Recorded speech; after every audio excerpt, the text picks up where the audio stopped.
Hi everyone, welcome back to the Nature Patch. My name is Robin. Thank you so much for joining in on another video.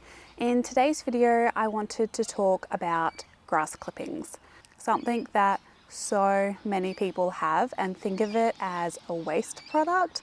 But I want to share 10 ways that you can use grass clippings in your garden so that it's not going to waste and is going to help feed your soil and your plants. I have seen people around in my neighbourhood have their grass clippings and rake them all up and then just put them in the bin. And that makes me really sad because there are so many benefits of grass clippings for your garden. This is all granted that you aren't spraying your lawn with pesticides or herbicides. Having an organic lawn is a super easy thing to do, and it just takes a little bit of research to really understand what the problem is in your lawn to therefore make it an organic garden. But that's not really the topic of this video. This is all about how you can use the grass clippings once you've mown your lawn. I've tried to sum up this into 10 different things, but really there are probably so many more that I haven't mentioned. So I would love to know how you use grass clippings in your garden. Leave me a comment down below and that'll be really useful for us all to read. Number one I have on my list, and this is how I love to use it in my garden, and that is as a mulch. Grass clippings have so much nitrogen in them. They are a great mulch to use and they break down really quickly in the garden. Granted that you're not using a really thick layer of mulch around your plants, because it is really high in nitrogen, it can tend to get quite hot and break down really quickly, which might not be too beneficial for some of your roots of the plants. So usually about 10 or so centimeters of grass clippings is a really great mulch that you can use, making sure that you're not putting it right up to the kind of base or touching the trunk of a plant or a tree, but just lightly around the base is going to break down and provide really great nutrients to plants all in your garden. You can use this on fruit trees, on native trees, things like veggies and flowers in your garden. Pretty much anything that you would otherwise put mulch on, you can use grass clippings as the mulch. Number two is using it in no-dig garden beds. I have done many videos on the no-dig principle and techniques, and it's a key ingredient for my no-dig garden beds. It's how I created a lot of the gardens behind me by mixing garden clippings with other carbon sources of material like sugarcane mulch or seaweed, and it really makes such a great ingredient for lasagna style no-dig beds because it breaks down really quickly and it kind of provides a lot of air or the fluffiness that you want in your garden soil. Because it's such a light and fine material, it really does help to break everything down, and the plants just seem to really love it. Number three is to use it as a weed suppressant in the garden alongside some cardboard. So I have done this in some of the pathways where I have lain cardboard straight over the grass and then put grass clippings on top of the cardboard, and it creates a really nice thick layer over the cardboard that I can then walk over, and it'll gradually compact and then kind of suppress all of the weeds, which is the grass itself, underneath it. So if you do have a lot and you're trying to create pathways or new garden beds, it's a really great thing and a really great resource to use in the initial stages of gardening when you're trying to plan out your garden by, creating a square or the shape that you want, or pathways with cardboard, and then overlaying that with grass clippings is the best way to start, in my opinion, and it's how I started, alongside with adding some seaweed onto the pathways behind me to create the structure of the garden that I wanted. Then I could walk over it, it compacted, and now it's completely broken down and is also just another organic material that is adding to the soil and is breaking down over time. Number four is adding it as a nitrogen source to your compost and your worm farm. Compost systems need both nitrogen and carbon sources along with other different minerals, and grass clippings are probably the number one nitrogen source that people suggest adding to your compost bins. And again, that's just because it is packed with nitrogen and nutrients, and also has that kind of fluffy, airy texture that is really desired in compost systems. Because it's so high in nitrogen, it's also going to help activate compost bins. If you find that your compost bin is really dry or it's just not breaking down, kickstarting it with something really high in nitrogen like grass clippings is definitely going to do your compost bin a lot of good.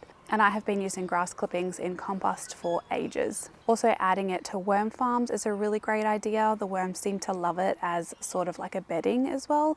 But making sure you're only just using a thin layer in your worm farms, because you don't want to create a really hot environment for your worms, because that is definitely not something that they are going to enjoy. So just a little bit at a time in the worm farms, making sure not to overpower the system with too much nitrogen is key. So just a little sprinkle here and there of grass clippings is really beneficial for your worm farm. And then number 5 is kind of the opposite to nitrogen. You can also use grass clippings as the carbon source or the carbon layer in your compost bins. And that just requires you to lay out the grass clippings for a week or 2, depending on how dry and warm your climate is. And then it's going to dry off, the moisture is going to evaporate from the grass clippings, as well as a lot of the nitrogen in that grass, and then create a little bit more of a carbon layer. So I like to do this, and I like to lay out some grass, on black plastic if I have it around the garden, or in those pathways, and then I can use it as my carbon source for compost bins if I have too much of an acidic compost, if it's starting to smell a lot. Then adding more carbon is a really great idea. Number 6 is to make a fertiliser with grass clippings. I have done this a few times with adding different weeds and food scraps and other random things from my garden. I will just chuck it all into a bucket, fill it with water, let it ferment, let it get a little bit stinky, and then drain it, and then use it as a fertiliser on the garden. And grass clippings is just another great addition to this. I like to kind of make what I call like a weed tea, but it is really beneficial for the garden because it's just packed with microbes and lots of nitrogen that I then dilute with water and then use that as a fertilizer on the garden. You can also use grass clippings to mound up your potatoes if you're doing more of a no-dig kind of potato bed. I haven't tried this method yet, but I have seen a few people who have a lot of success, and I'll include some success stories in the description box. I think Liz Zorab and Hugh Richards did a video on them using grass clippings to grow potatoes, and I think Erica from Little Welsh Garden has also tried it out, so I'll include those videos down below if you're interested in this method, something I would like to try in future. And number 8 is to just simply leave the grass clippings on the grass. Technically, you don't have to rake up the lawn or the grass clippings. Some people prefer the look of it to have a little bit more tidy. I don't really mind, and generally I leave a little bit on the lawn anyway, and that's just going to help feed the soil and break down to ensure that the lawn has a little bit more nutrients, and just break down over time in situ where it is to add organic matter back into the soil. But I tend to rake it up fairly often because I just love using it as a resource in the garden. But technically you don't have to, you can just leave it there and it'll decompose over time. If you do this, just making sure that you don't have large clumps on the grass, just because that can block out some of the sun and rain, and you just want to make sure that it's evenly spaced around the lawn so that it's easily going to be consumed and broken back down into the soil a lot more than it will if it's in different clumps around the garden. Alternatively, number 9 is to you can just rake it all up into a pile and a really big mound, and just leave it to sit there, and it'll compost itself and break down over time. It's kind of similar to making things like leaf mold, where you just pile up leaves and let it all break down over time.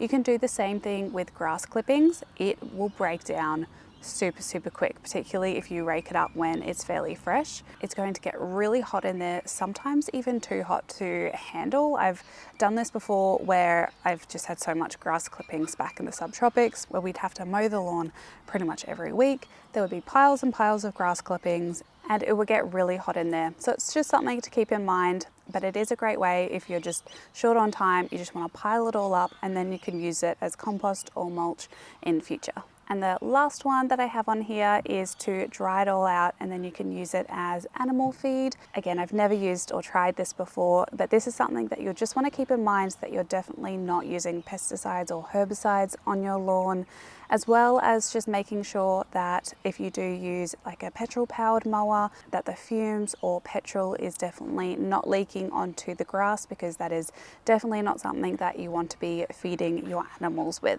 And because I know I'm going to get this question, I'm going to answer it right now, and that is whether I get grass growing from the grass seeds, from the compost where I use it, or where I pile it up, or where I use it as mulch. And the answer is no.